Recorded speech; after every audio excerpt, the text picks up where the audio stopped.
vulnerable and muscle-bound, be a slob now. I did it, and so can you. Couch body. I'm gonna get myself a modem. I'm gonna get myself a modem. I'm gonna get myself a modem. I'm gonna get myself a modem. I'm gonna get myself a modem. I'm gonna get myself a modem. Hello and welcome to Lunch Therapy. I'm your host, Joel Marshall, and we got a great show for you today.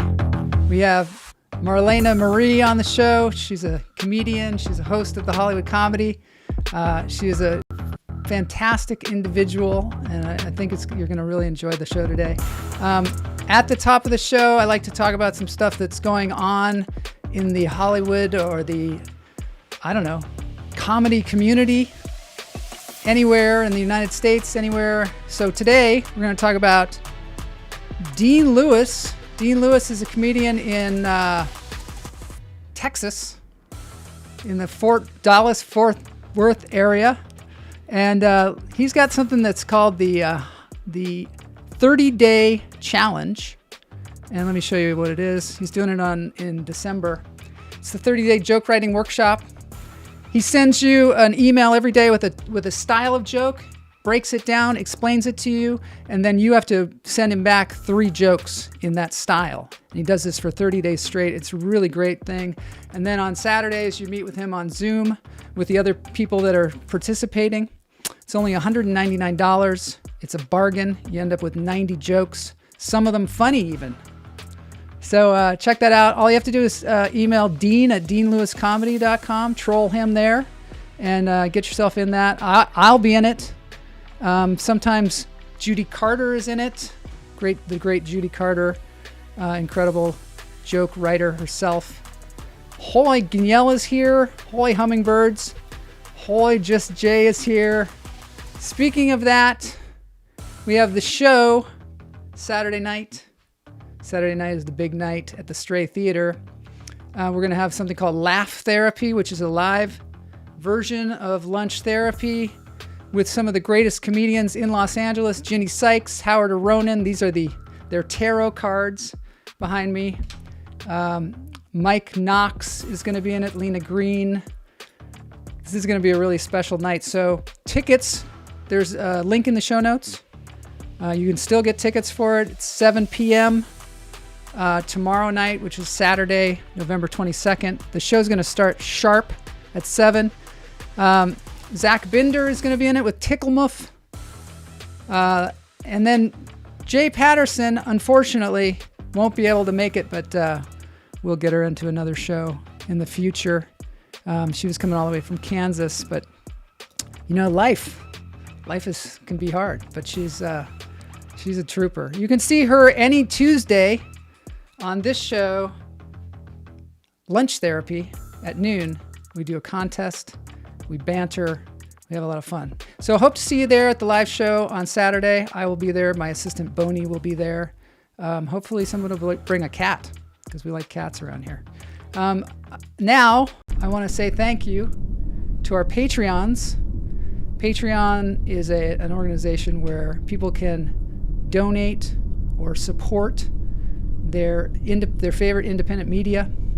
These are my Patreons down below: Mike Knox, Todd Lee, Kamala Lopez, Liz Lopez, Robert Lopez, Jane Marshall, Jay Patterson, Ivy Palma, Seth Word, Mary Marks. So I say thank you to all of them, because this show couldn't happen without them. Go to patreon.com/Joel Marshall, and you can sign up. You can give $5, you can give $500, you can give $5 million, I think it can handle it. If you want to give $5 million a month, Elon Musk, you can do that. So let's get into the show. First, we start the show, every show, with 3 deep breaths. Okay, so yes, we have to address the situation. Howard says, no, Jay. Yes, we're very, very sad that Jay's not going to be there, Jay Patterson. But, sometimes things are better if you don't push yourself. We have such drive as comedians and actors and performers, but sometimes, things get in the way and you have to say, you know what, I can't do it this time. And so that's what's going to happen with Jay. We'll get her on a show in the future. We were really looking forward to her coming out. She's in the chat room today, so send her your love. Oh, and she says Dean Lewis. Yes, she did the Dean Lewis 30-day workshop. It's a great class. He works hard in keeping up with everybody. So that's awesome. So I highly recommend the Dean Lewis class. Jay, it's great to have you here. Howard also is going to be in the show. We're looking forward to that. I promised that we'd do 3 deep breaths, but I seem to be jabbering. In through the nose, out through the toes. Hold it.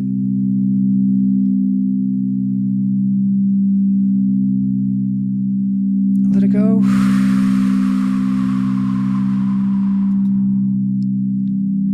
Yeah, we're sad too, Jay. But coming all the way from Kansas to do a show was really a great effort that you put into that. And we will see you at another show, because I think we're going to be doing these shows pretty often. In through the nose, out through the toes. Hold it. Let it go.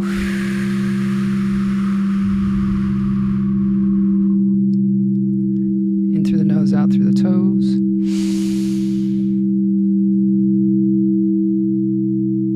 Hold it. Let it go. Behind me is the healing vibrations. Travis Schumacher providing some healing vibrations. I already feel calmer from the 3 deep breaths, which is really good. You can also catch Jay Patterson, by the way, if you're not going to be able to see her tomorrow night. You can catch her on the show Netflix The Trust. So check that out. It's a reality program where she eats potato chips. So check that out. And now a little music.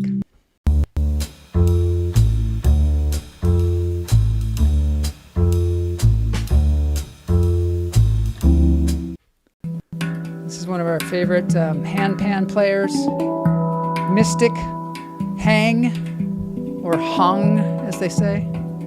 He's a Hong drum player. Here he is out there in somewhere in the United States, I believe. The Tabernus Desert, Fort Bravo.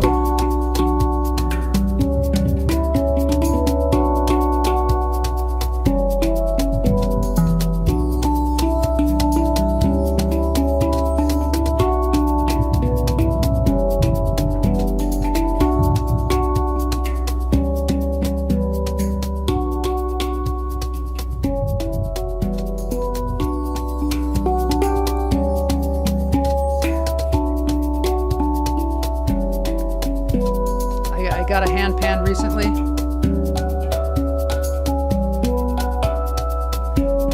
Here it is right here. It's an instrument that was invented about 25 years ago. It's about time, right?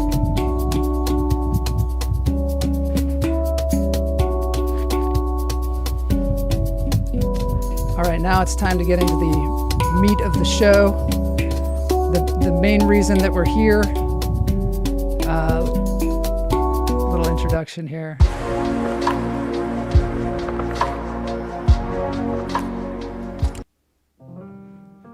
All right, today's Interview Friday. Lunch Therapy, we have a show on Tuesdays and a show on Fridays. You can catch us on YouTube at noon. You can catch us on Twitch, Facebook even, LinkedIn even. Broadcast out to all those places. On Tuesday, we have a contest. We have comedians who come on and goof around. It's like a children's show for adults. That's what it's like. For all of you that have not let go of your inner child, join us on Tuesdays. You can win $15. Sometimes you can win $30. Sometimes you can win $45 straight to your Venmo account.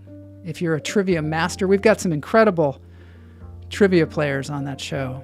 Oftentimes the winner of the trivia contest only gets like one wrong out of like 11. So if you want to try your trivia chops and just have a good old time with the Hummingbird community, come on by on Tuesdays. But today is Friday, and Friday is Interview Friday, and we have a great guest today. We have Marlana Marie, who is I met at a place called the Hollywood Comedy here in Los Angeles, which is a place where comedians go and they work out their material. It's a really fantastic place. It's starting to expand a little bit even. I don't know, maybe we can hear a little bit about the history of that place from her. It can be a dark place. It can be a very, very dark place for your soul sometimes, because a lot of times you can feel the comedian searching for the funny in this place. And it's also literally dark in there in the middle of the day. You come in from the sunshine and you're in this dark room. You can hardly even see. There's one spotlight. But it's a great place to work out material, but it requires a host like Marlana, who has a kind of energy and enthusiasm that raises the bar to the level that is required for comedians to do their best work.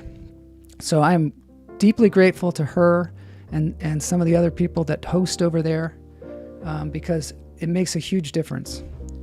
Marlana is a comedian here in Los Angeles. She's been seen at the Burbank Comedy Festival. She has a comedy special online that you've got to check out. We'll play a few clips from that. It's called Single and Pregnant. She's, I believe, originally from Tampa, Florida. She attended Howard University. She's a single mom with a daughter who is currently learning Mandarin. So that's cool. Let's get into this thing. This is called Interview Friday with my guest, Marlana Marie.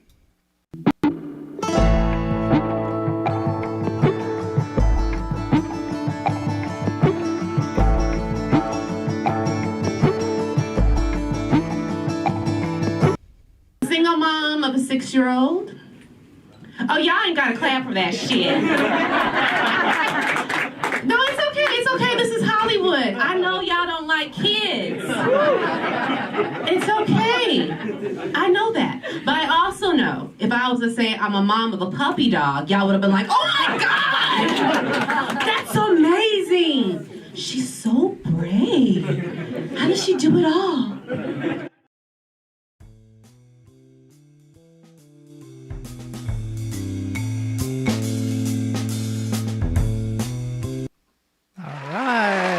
Marlana, ladies and gentlemen, Marlana Marie. And there she is. Hey. What is up, Joel? Well, happy Friday. Yeah, welcome to Lunch Therapy. Thank you. It's good to be here. I so love the vibe you had started with. You went peaceful with the nature of the bears. So I figured I had to go like nature as well, even though I do not like the outdoors. But I was like, let me put that in my background. I love it. I love it. We like nature here. We like animals. We like birds. Anything that we can add to the environment in the show. We started this thing during COVID when it first started. And so, we weren't going outside and we were just having a miserable time. And so this show is a place where you can take a break from the crap and commune with people. So here we are. Well, that makes perfect sense then. I appreciate that environment. I mean, that's one of the things I like about comedy. It can be so healing, and it's not only healing, it can also like unify people from all types of backgrounds.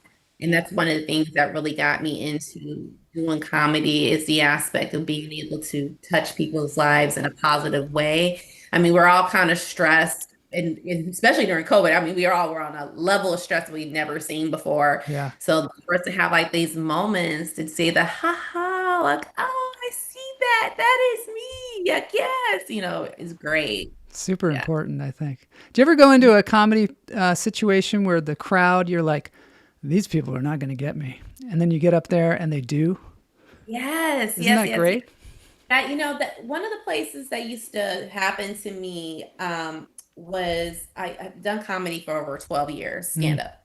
Wow. And before that I did sketch before then. Yeah. But one of the places I used to do comedy, it's no longer open, was called the J Spot. And those who aren't familiar with it or don't know much about LA, there's not a whole lot of predominantly Black clubs. But there used to be a club called the J Spot. It was created by J. Anthony Brown, and it was off of Manchester. So Hmm. I lived in Hollywood, so I would drive like 30 minutes all the way over here so I can get that experience of the Black crowd kind Yeah. of experience. And I have to say, like, some of my toughest comedic moments were there because it was the thing of finding that connectivity to that audience. And you think to yourself, like, well, you're Black. Why aren't you connecting with them? They look like you know, but it's the thing of really listening to people and listening to what is going on in the room Hmm. and thinking about them and not necessarily yourself in the sense of I have this set material and I have to do this set Yeah. material. Yes. As comedians, we get kind of married to that, right? Because it's our safety net. Safety, like you feel comfortable. You've been Yeah. working on this all month, all week, you know, especially if it's a bit that you've been working on really hard. You really want to bang that out, right? Yeah. Let me tell you, I had one of the worst sets of my life in Really? that room.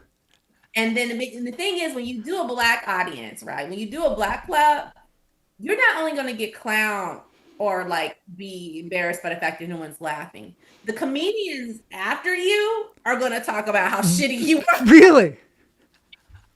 No mercy. And you would think like, man, we were all in this together. No, like they're going to jump on board and be like, Wow. yo, Really? that blah, blah, blah, blah. And I still remember the comedian who did that. And in my head to this day, like he's like I guess like a general, a cool person, but in my back of my head, every time I see this, they're like, you motherfucker, you played me in front of everybody, you know, in the back of my Yeah. head, that it would Oh, never, yeah. but it was such a teachable moment because before I had went on and had that set, one of the promoters I knew, because when you go to comedy clubs and you're a comedian, you hang out and you talk to people, and other comedians come and other promoters. But it was a promoter I knew who I was talking with. He was like, you know, don't go in there and do your set material. You need to go ahead and read the crowd. Wow. I so like in the moment of like, I gotta do my set material. My stuff is good. It's funny. It's gonna make them laugh. Yeah. That's so different than some other promoters that are like, do your best stuff. You know, like when you're about to go on stage and like a promoter goes, you better make sure you do your best stuff. You know, that's like a different vibe. And every show that you do has a different has different rules. I guess it's sort of like when you audition for a movie or something like that, every casting director has different rules. Every promoter in every room has different rules too, huh? Yeah, and it's a thing where when people say read the room, like really read the fucking room. Like,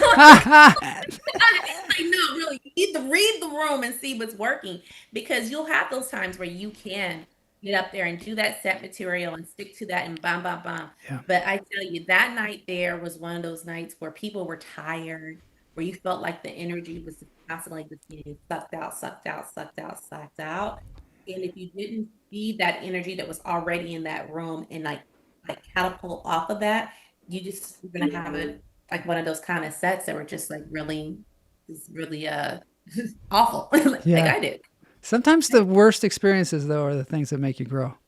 Oh yeah, because after that it was really a teachable moment. And that's the thing too. You can't waddle in comedy, you can't waddle in those defeats. You can't, because if you stay in that place of that negativity, you're gonna bring it to everything you do. And you're not gonna find the joy in it. And then the audience isn't gonna find the joy in what you're bringing, right? Yeah. Do you find that? I mean, you see a lot of comedians come into the Hollywood comedy. Do you find that sometimes comedians are like self-defeating? Oh yeah. Some Yeah. of them can be, some of them, and it's a difference between self-deprecating and self-defeating. Yeah. What's the difference? Like, well, self-defeating is it's really internal in the sense of like you are continuously just finding fault within yourself to the core. Mhm. And I feel self-deprecating is finding those flaws in yourself, right? But then finding like the beauty in it Yeah. and finding that funny. And I think that's the thing what comedians do. It's really finding those moments that were not perfect and being like, hey, this is imperfection living and breathing. And the best ones are able to find those imperfection moments, and they're imperfection moments that so many of us share and so Yeah. many of us experience, and some of us are many times even embarrassed about, right? And Hmm. it tends to be some of the most embarrassing stuff is the most funny stuff. But the fact that you get up there and you say, like, I sit on the toilet and I read my phone more than anything else, or I'm sitting on the toilet on there for so long and my legs died. Yeah. Yeah. It's real. Like, my legs are dead. Like, I have to, the reason I got up because my legs are dead. Like, I have to get up now, like that Do you moment. But remember it's when you were younger though, when we didn't have phones and you had to like read shampoo bottles or whatever was around? with your hands. Like, you just sat there and I don't know how many times I read the Clairol Herbal Essence shampoo bottle just because, right. because you're not occupied. But I don't know whether that's a good thing or a bad thing. That's Like, debatable. what the contents were. That You is were very debatable. aware of your ingredients that went into your products. But that connection with the audience is like what we're trying to find a lot of times. And sometimes you'll go in and you'll think, this is really going to connect with them. And then it doesn't. And you see those blank looks on their face and you have to kind of pivot. I think the longer you do comedy, the more you realize you have to pivot a lot. Because if you go up there, you see comedians go up there and do their set material and it's like they're in a bubble. Like they're not reaching the audience. And so you kind of have to challenge yourself to do that. And also at the Hollywood Comedy, or like the Hollywood Comedy is an open mic that you can go to pretty much any time of the day. But sometimes comedians I find go in there and they get hostile towards the other comedians because they're not laughing enough. And, they're trying to try out material. Do you find that happens from time to time? Oh, yes. Yes. I see that happen from time to time. And then afterwards, I just have to call them out. Like, Yeah. comedians, you're in a room with comedians. But I have to say, though, if you were to get a laugh in that room, whatever you just found was gold. Yeah. It's true. If you can get that person who's like on their phone to You get laugh. that, like whatever you just found, I hope you recorded it or you writing it down because that's going to make a regular audience just almost Yeah. Will you ever do that where you go to like an open mic and you've got a show that night and you go in and you do your material and it just falls flat, with all the other comedians, and then you go do the show at night and it's like still, good. But for a moment there, you could probably think, I'm going to cancel the show because I just suck. But it's just Or comedians. yeah, you question the material. You're like, oh my gosh, is this really funny? Like I said, do I need to talk about something else or did Yeah.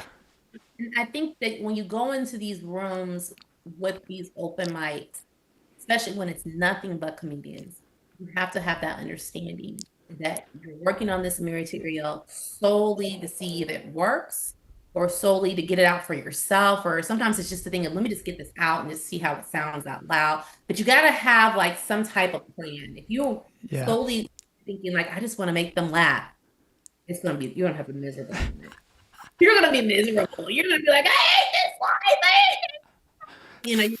You're gonna hate it. Like it's not gonna work for you. You gotta have some goals outside of that. I think you do. Now, you watch a lot of comedians also in, working out their material. But the ones that develop better material, do they have certain habits that you've identified that might, help them get more traction than others? Because I see comedians come into these open mics and they just do this. They're kind of stuck a lot of times. And sometimes they don't have habits that are productive to making great comedy. It's the work ethic. It's the understanding of like you're gonna have to keep working on this stuff even outside of this moment. Yeah. It's the understanding of like the room that you're in, right? Knowing like the comedians in this room, some of it are going to be helpful and some aren't. You have to know what rooms are helpful. You can go into an open mic and you have mics where people are going to give you tags. Then you can go to open mics where you have people are just going to be just stone cold, not pay attention, so into whatever they're working on that they're not listening. That's understanding the space that you're working in, that you have. And then this is also the understanding of like, this is work. Mm-hmm. This is my workout. This is me going to the gym. Like this is what I'm going to have to do if I want to get on that stage and be able to be proficient and be able to survive an audience that's participating or not participating. I gotta do this work. I gotta put the work in. I gotta put that. What is it? Was it 1,000 hours? What is it they call it? 10,000 hours. 10. I did that a long I'm time ago. hoping Yeah, I'm hoping that 10,000 hours isn't just the stage time, because that would take forever. for I don't forever. know But if yeah, anybody 1,000 has that. Maybe a couple people have that kind of 10,000 hours of stage time. I don't know. You'd have to you'd be like a Vegas act that has like 3 shows a night for years. I don't yeah, even know if Vegas that would do it. in Atlantic City during the week, you know? Yeah, yeah. Both, like participate in But I both. think you can include the times, because you practice an instrument.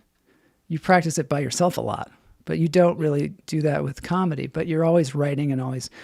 That's why I advocate things like this Dean Lewis comedy challenge, because it gets your mind working in that way, where it's developing comedy and structure and these kind of things. I also feel like, do you feel like you're like me in that you do a lot of different things? You have a lot of different responsibilities in your life. You have a child, you have a job, you host an open mic, you do a lot of different things. Do you find that you have to get your mind in that kind of mischievous comedian mind? Do you switch?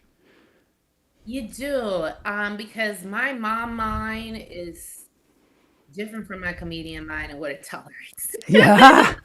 And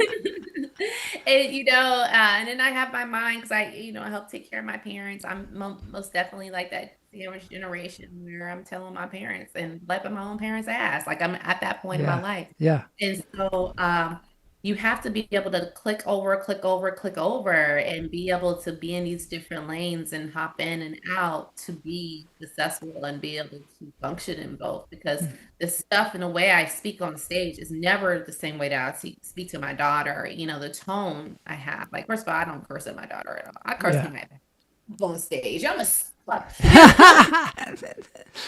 Yeah, it's like a persona. You have a different persona on stage. You even have a different name on stage. Yeah, Like you have a stage name. it's a stage name, but I used to do acting, right? Yeah. And I studied acting at the American Academy of Dramatic Arts, Mm-hmm. and I studied with different teachers. But one of the things I learned is when you tap into a character, it's not you necessarily putting on something. It's really tapping into a different aspect of yourself. Mm-hmm. Yeah. And I think that's what happens on stage is we're stepping really in and another aspect of ourselves and being in that part of ourselves and letting that live and letting it breathe for others to see and be comfortable in it. Yeah. And with that in mind, it's when I'm with my daughter, that's me aspect is mom, me being called mommy, me being looked at as that person who's gonna take care of them and provide. I'm not doing that on stage. I ain't No. providing nothing, I'm just doing Yeah. it, So it's that but you have to under that understanding, like I'm gonna click into this part of myself and be comfortable with this part of myself and being that part of myself. I think that's also a part of training yourself to be a comedian, is to be able to kind of click over. You even take care of people when you're a host. Like you make sure that people are feeling good. And that's probably a little different, little more towards the mom area than it is towards the comedy, because like you said, in that room that you were in, the comedians were making fun of each other. The host doesn't generally do that. What are the rules of being a host, or what are things that work better for being a host as opposed to just a comedian? Number one rule I feel of being a host is having an idea of what's going on in the room, is being aware of the room, being watchful of the room, being able to absorb and see what's happening. Because with a host, you can't. The good host Yeah. are watching. They're watching the audience, they're watching the comedians, they're watching the door, they're watching the kitchen, like anybody in the club you're in, like you have to watch everything. And I always feel like a host is just like hosting a party. You're here for everyone to have a good time. You're here for everyone to be able to absorb the laughs and be in that moment. And if it's not happening, you need to make it happen. You know, just like if you were hosting somebody at your house and they need a drink, like you need to say like, hey, there's no drinks. You know, you're taking it on with the food. Like you got to take care of people. I mean, maybe that's the mom and me, but you got to take care of the audience, and they're going to take care of the comedian, and the comedian need to take care of the audience and these jokes, you know. Yeah. So I think the number one rule is know what's going on in the room. You know, if somebody dropped the tray in the back, you need to know that tray was in the back, and then if everybody heard it, you need to be aware enough to be like, hey, are they okay in the back? That tray went down. You know, you have to have that awareness to do that, because if you're not, you're going to miss everything that's going on, and you're going to miss some moments that you're going to need and feed people to keep them going in the room. Yeah. I'm going to play a clip from your special. Oh, okay. This is a little clip about what it is to be I think female comedian in particular. No, like when you're a female comic, people just don't have a filter when they talk to you, because they assume, because they know you in your business because you're on stage, so they just feel like asking you whatever question that they're thinking. So like number one question I've been getting is, so who's your baby daddy? Yeah, no problem. You know, is he white? Is he a comic? Do I know him? And I'm going to have you all stop asking me all these questions, because I don't need both you and me asking the same damn question at the same damn time.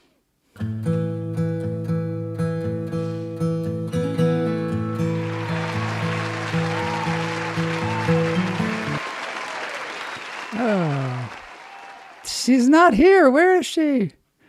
She's coming back. She's coming back. There she is.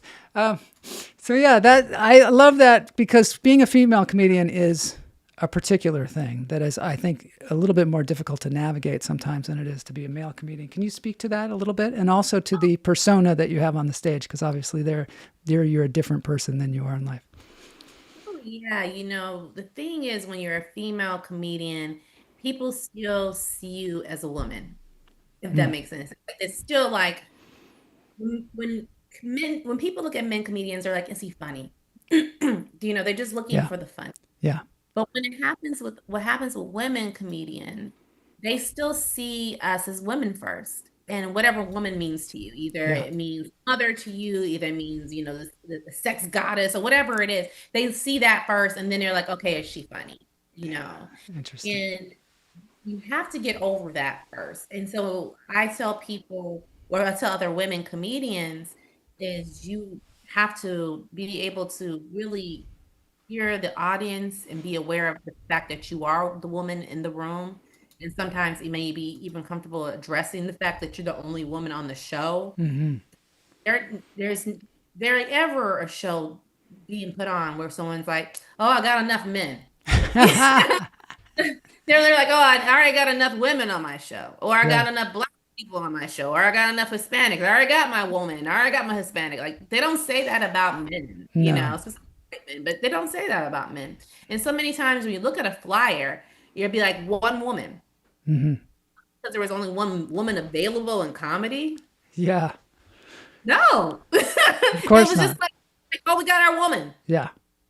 Now that we got our people, it's like, oh, we got our woman, we're done. Next, let's get these other guys in. And it's one of those things that makes it tough, in the sense of like, hey, like, let's look at who's funny. Let's look at who, you know, these days, people, who's got the much followers. I mean, let's look at, if you're going to do that, do that game, like, didn't do it. But they say often, like, I need to get the woman comic done, and then I'll do everything else.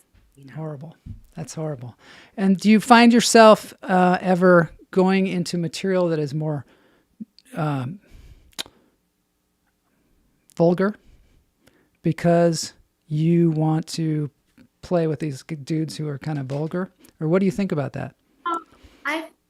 I think I feel like my comedy has changed since I've had a daughter. Yeah, that's interesting. Yeah. And I think for you to be able to survive and be on stage for multiple years, it has to, because your comedy is greatly connected to who you are as an individual. If you're going to be successful, continue and be able to continuously write and be able to come up with things that are funny. And it doesn't matter if you're a political comedian or observational comedian. I feel it has to change because you're changing, we're ever evolving. Yeah. And if you want to survive, you have to do that. And so when I was younger, yeah, I think I did more vulgar stuff because I lived in that space more. Like I hung out more with young guys who were being vulgar, and I'll just be Yeah. vulgar back. And I lived in that space more. But now it's like, okay, I won't go vulgar. I'll go high. High arts. Well, sometimes it's also better to, as you kind of go into larger venues or more public events or even corporate events or television, you have to be, you can't go in the gutter like that because they won't put you on. So you kind of have to cultivate that maturity that is different. And then also that plays in different places. Do you ever travel the country and do comedy? I've done shows in Tampa. I've done shows in DC because of the places I've gone to, and it is different. Like certain jokes may work better in certain audiences, but when you stay true to who you are and connect to who you are, I think that still is gonna travel. Yeah. Allow you to.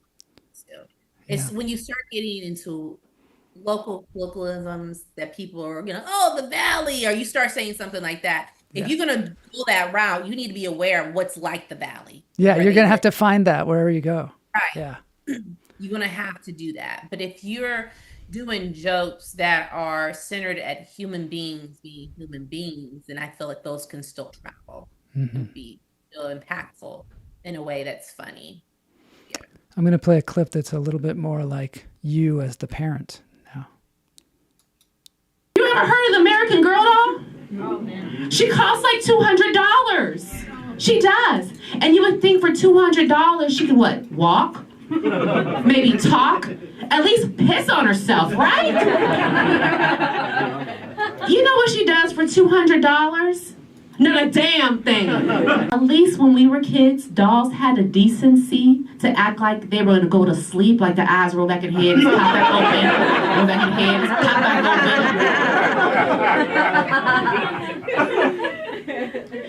At this point, for $200, I'm willing to buy her a Chucky doll. Because at least I can get somebody murdered with that thing. It can earn its keep.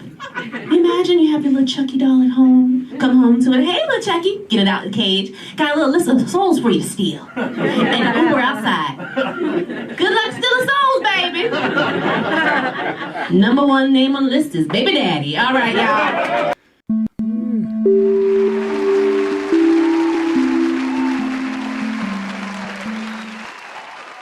Yeah, I really like what you're doing with that. And that way you can also connect with parents in the audience and people that, relate. Because I think it's got to be impossible to be a parent in Hollywood. Oh, I don't know if it's impossible, but you have to be inventful. You gotta be creative. You can't get stuck in the whole thing of how we grew up and what worked then and what doesn't work. I think you just have to connect to the love of your child. And for the record, she does have American Girl. She got her American Girl. That's great. I'm so glad. She does have. We've gone to the American Girl store and even the cafe. Wow, the cafe.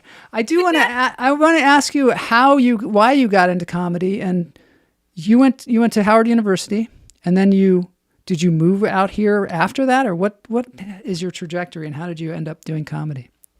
So I went to Howard University with the intentions of becoming a doctor. A doctor. Right? All right. And during that process, I realized I didn't like hospitals. I didn't like the way they smelled. I didn't like being around sick people. I didn't like it. That would kind of put a damper on things. Right? I was like, I don't want to be here. That would make it rough. Blood is disgusting.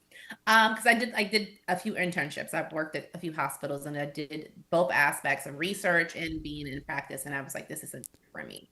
And so I actually ended up doing acting. So I did a minor in theater arts. Mm-hmm. And then when I finished at Howard, I moved to New York. So that was my trajectory. I actually went to New York first, Hmm. did an 8-year bid in New York, and Wow. did and studied there. But I've always was a writer. I was always writing. I was always writing jokes. Even as a kid, I would write sketches, and I would watch different comedian shows, and I would watch SNL, and in my head, I would continue the jokes or make something else similar to it. I was always writing. Hmm. And so when I was in New York, I was part of some sketch groups and some improv groups. And so when I moved to LA, I kept that work ethic going. And then at a certain point, if you keep in this business in groups, everyone kind of goes out and starts adulting, right? It's Everyone true. It's true. Yeah.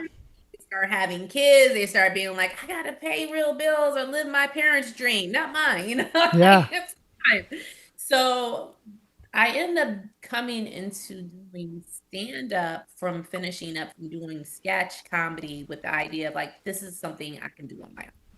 Mhm. And my day job, I had a manager who had started who did stand up, and I was like, oh wow, you did stand up? Tell me about it. And then from there, he got me in contact with a couple people he used to do shows with, and then from that, it just grew. Hmm. Did you just kind of learn on the job, or do you have any kind of mentors in comedy?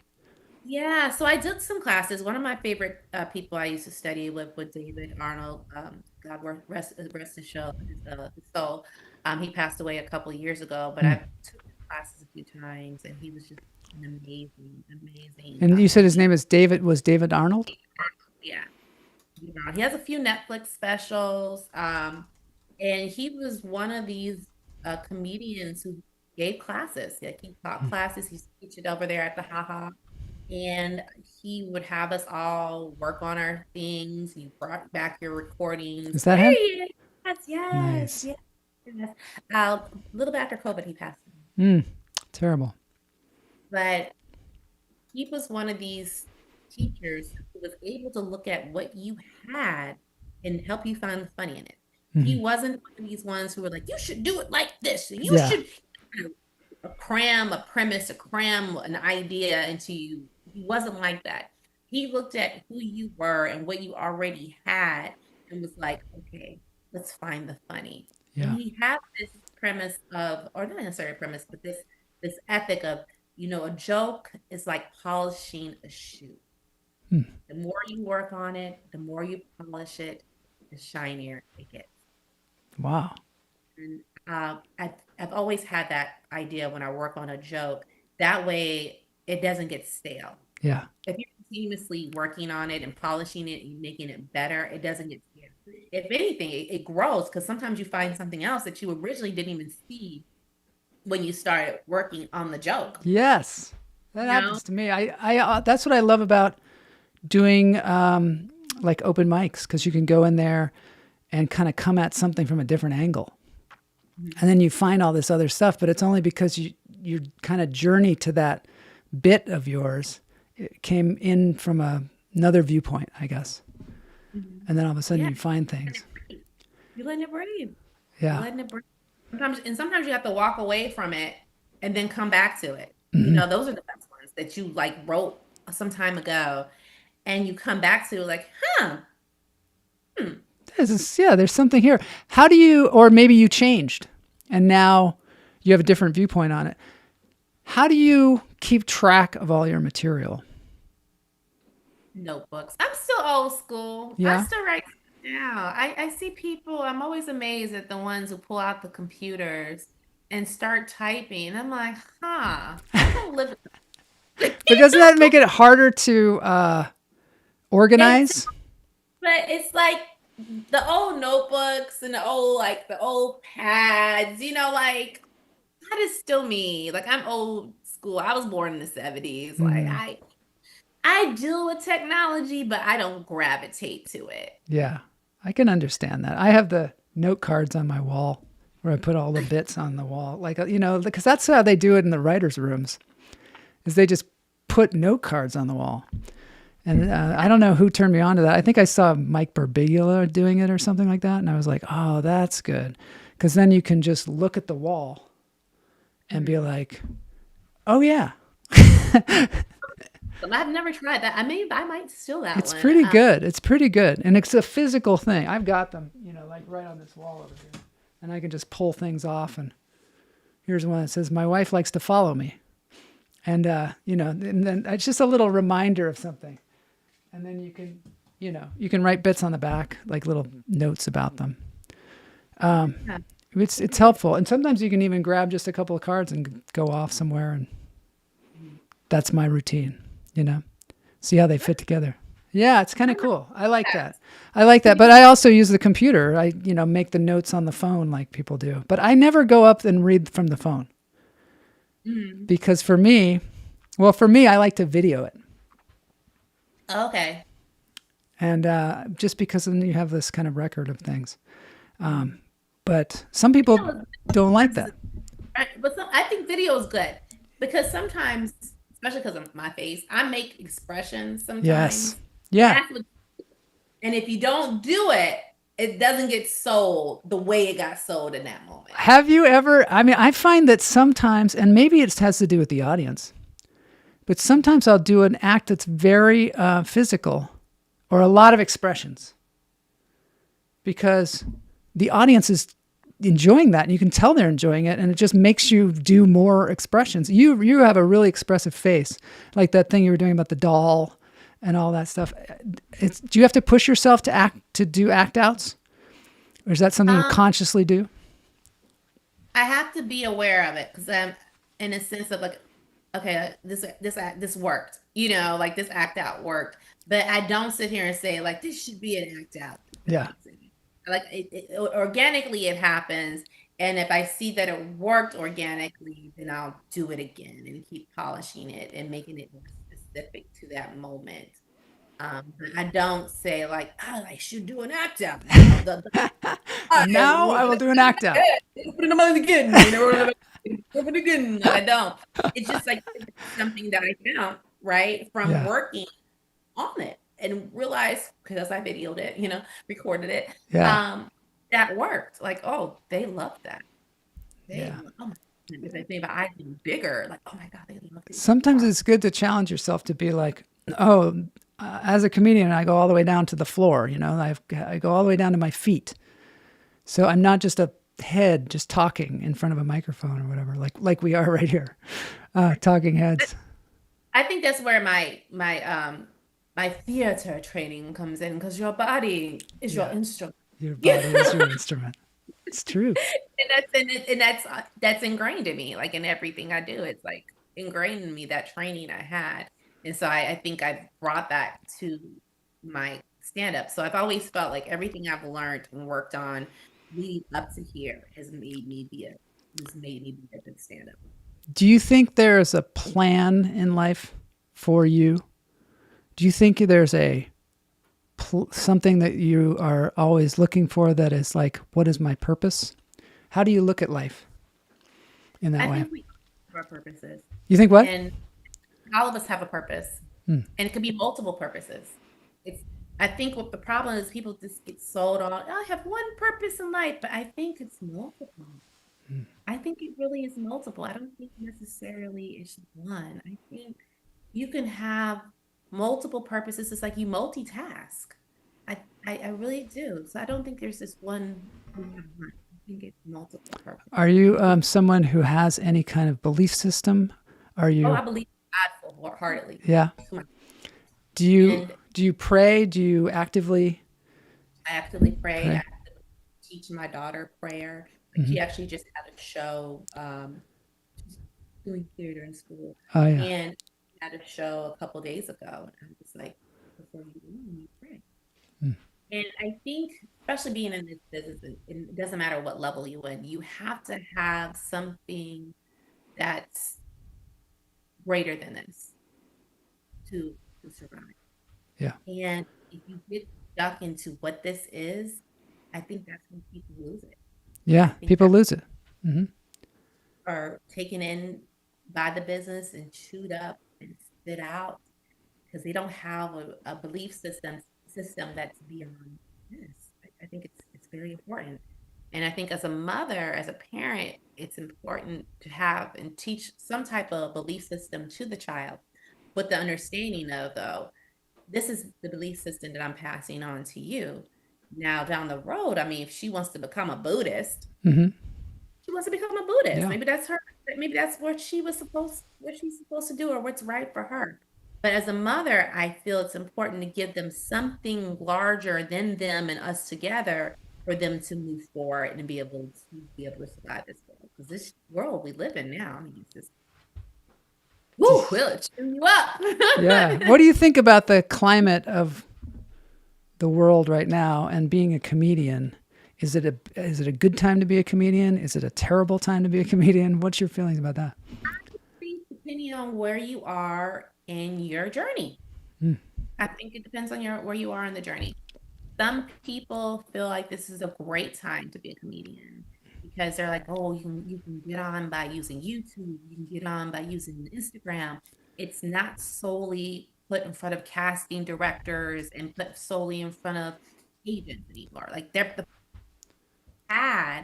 when we came out, Joel, right? Yeah. That was the end all be all. You had to do agent. Yeah. You had to meet casting directors. That was like the end all be all if you wanted to get on. You know, you had to get in the space. But because of the advent of Instagram, and I mean, I came in when it was Vine, you know, you had people who became popular, famous off of Vine videos. Like they had no type of training. They hardly did any type of acting or anything, or stand up, but they were like the best Viners and they were getting put on shows. Yeah. And that could be a great thing. But for a person who's a little further in their journey, who's like been doing shows, who's been in the business for a long time, who may be a little bit jaded by the idea that, oh, a Viner, who's someone who did Vines or someone who has a lot of followers, now they're getting on shows before you get on shows. Yeah. You know, I think it just depends on where you are in your journey. There are also people from all over the country or all over the world competing for the same spots that you are, where it used to be it was only like New York and LA, essentially. If you weren't there, you weren't competing. Be there. Yeah. And you had to physically be there. You had to right? physically be there. They were going to call and you were going to drive across town and you were going to see them. Yeah. You don't have to do it. You have to be here physically. Yeah. But now, I mean, you could be in Oklahoma and have a following. You can. People think hilarious. Yeah. And because of whatever you're doing is resonating with them and they're sharing it with their friends and their families, you have this following. So if you did come to New York or LA, the promoter is going to put you on the show because you got followers. Yeah. It does show you, though, I mean, looking at social media is overwhelming because I think partially because you can't pay attention to something long enough to really see its value. But also it goes to show you how difficult comedy is, because even with everybody doing it, to find like some really good, you know, a really good set is still as rare as it ever was, you know? Mm-hmm. So it's more challenging in some aspects because people don't have patience anymore. Like you stand up now because your audience has gotten, their attention spans have been reduced. They've gotten so used to being on Instagram and on TikTok where they're designed to be like 30 seconds. And I feel like people bring that attention span into the clubs. And if you don't have something from the gate out, it's going to be a very if you don't grab them right in the beginning. If you don't grab them right in the beginning, they're like, oh, I'm on to my next thing or whatever. Look at my phone. It's true. You kind of have to grab your audience, just like they do with Netflix or any of these streaming services. They got to grab you in the opening sequence and go, this is the hook that's going to pull you along. Otherwise, you're on to the next thing. And there is a next thing, and there is a next thing, and there is a next thing. It's like completely overwhelming. I think you're right about you have to have something that's greater than yourself, a belief system that's greater than yourself, because I think that's why a lot of comedians get into a funk, because they are trying to get their love and acceptance out of their followers or some metric that can be impossible at times and is pretty much out of your control. Mm-hmm. And that's where you run into problems and people have mental illness. And also I think the world, like you were saying, is so distracting. that it takes a lot of organization and focus to be a comedian. If you're going to be shining those shoes, you have to know what the shoes are and not be like, just have a pile of shoes. Right. You know what I mean? Like Jordans, like, hey, you can't use this black polish on those Jordans. It doesn't work like that. You have to have focus and organization and discipline and all these things that any other profession, whether it be a doctor or a lawyer or whatever, you have to have that same level of commitment and also attention span, which can be very, very difficult. That's one of the things too that I find, and it's something interesting we were talking about, is the idea of like switching, because I find myself doing something that's very left brain and then thinking about comedy, and comedy just seems so far away from me, and that moment that you're almost like, how can I even get back there? And then you go to a mic or you go do something and you drop right in. But it's almost like another person is looking at this going, you're a fool. What's wrong with you? Are you crazy? Yes. Are you crazy? Yes, I am. I am crazy. One of the things that I think during COVID that I embraced more than ever was the idea of just, I might never grow up. And maybe that's a good thing. Because that's really needed, especially in times like this. You need to have a sense of humor, and you need to be like you said, self-deprecating, but in not a damaging way, but in a way of like, aren't we all like this? Are you experiencing this? I am too. And that inner child. Yeah. That inner child that likes to play. Yeah. That's what it is. It's like when you get on that stage, somebody was saying the other day, it's acting. You're acting in a play. It's called a play because you're playing. And I think that's what we're doing as comedians too. We're playing, we've got a mischievous quality, and we're also kind of investigating things because we don't know. And definitely don't get your news or politics from the Hollywood comedy, because you're not going to learn anything. That would be so backwards. Talk about, it was a fake news. Yeah. What's happening with Hollywood comedy? Is it expanding? Is it contracting? Do you know what's happening over there? They don't tell us nothing. But no, they recently, for a long time, they've been wanting the space next door. Yeah. And for many reasons. One, the noise aspect. The lady next door used to always complain that we're too loud. But also, too, they do want to expand and have multiple stages. Yeah. Think about it, like, for example, you go up to the Comedy Store, like they've got multiple stages that are going on at the same time. So I don't know if that's the vision at the end of the day that they're trying to do, but having that second room kind of gives you the opportunity to have a different vibe. Mm-hmm. And have you been over to the second room? I have. I went over there one day and they were painting the original one, and so I went to that one next door, and that one's kind of, there's our news. I guess there's breaking news or something. This is breaking news. There's a second room at the Hollywood Comedy, and but anyway, I went over there, and it has a kind of it has a plant for one thing. There's a plant growing in there, and it has like a different kind of vibe, like you're in some kind of an office or something. So that was kind of cool, and but it was also a different vibe because of that, I think. Yes, fun fact. It used to be a therapist's office. Yeah, and it felt like that. The guy who was hosting it was giving us notes, which was kind of good, but also kind of like, maybe I don't want notes. Like that feedback today. Yeah, maybe I don't want your feedback. And you could see that with the comedians. They were kind of like, so we kind of gave into it after a while, but at first we were kind of like, I don't know if I'm ready for your feedback. I don't know if I want that input. I don't know who you are. Yeah, I think maybe the host was inspired by the previous occupant. Yeah, I think that's what happened, because it did feel different. It was different. I know that he was trying to give, and it was kind of cool, but at the same time, it was sort of like, I'm not sure. Is this a different thing than an open mic? It's a class. Right. Did I sign up for a class? All right. Well, unfortunately, we're at the end here. We're at the end of the show, but this has been super fun.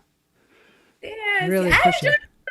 Oh, good. I'm glad. I really appreciate having you on the show, and I appreciate your energy and and enthusiasm. And I look forward to seeing what's happening next for Marlana Marie. Yeah. That's not gonna happen. Now that I know their show is here on Friday. Yes, you have to check it out. And you're a member of our community now. We call ourselves the Hummingbirds. And that's, you know what? That is my favorite bird. Is That it? is my, Oh, well, then you're in the right place. I purposely planted birds of paradise in my yard with the sole intentions of like getting hummingbirds. Oh, well, we love them too. We love them too. So that's great. Yeah. So at the end of the show, we have a thing called a dance break where we just play a cover song and we just kind of dance it out. You don't have to dance if you don't want to, but it's a short song. It's by Michael J. Gonzalez, or he's singing it. And thank you so much for being on the show. If you ever want to come back again, let me know. Or if you ever want to come on Tuesday and be in the game show, let me know as well. I love game shows, so Okay, I'm good. down. Okay, cool. We'll do that. All right, dance break time. Thank you so much for being on the show, and thank you to the people who are in the chat room. Let's do it. All right.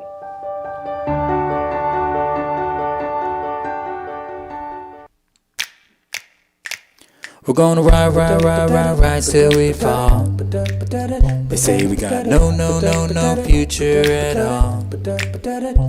They wanna keep us out, can't hold us down anymore. Gonna ride till we fall. When we hit the bottom, nothing's gonna stop us. Climb to the top with you.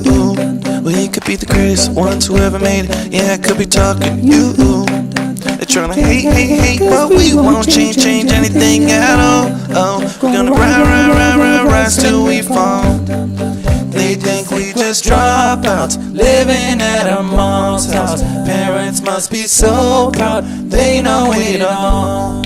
They don't speak our language, they say we're too savage. Yeah, no, we don't give up anymore. We're gonna ride till we fall. We're gonna ride till we fall. All right, thank you everybody for being here. We'll see y'all next week for more lunch therapy. See you later, Marlena.